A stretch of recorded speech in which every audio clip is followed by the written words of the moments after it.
Hi guys, day 11 of everyday walking.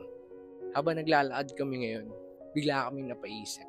May mga tanong, may mga plano, may mga what ifs na hindi mo alam kung saan dadalhin. Pero habang tumatagal ang lakad, na-realize namin na hindi pala kailangan palaging malinaw ang lahat bago ka magpatuloy.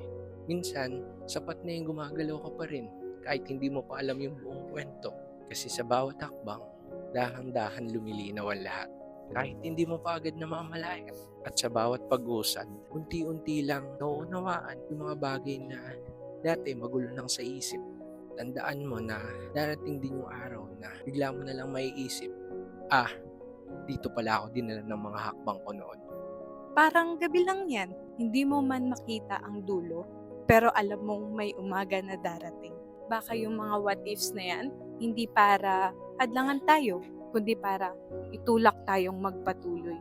Kaya kung isa ka rin sa mga taong hindi pa rin alam kung anong direksyon papunta, lakad lang kahit hindi pa malinaw. Tandaan mo, kahit na madilim ang gabi ngayon, may liwanag na hinihintay ang bukas.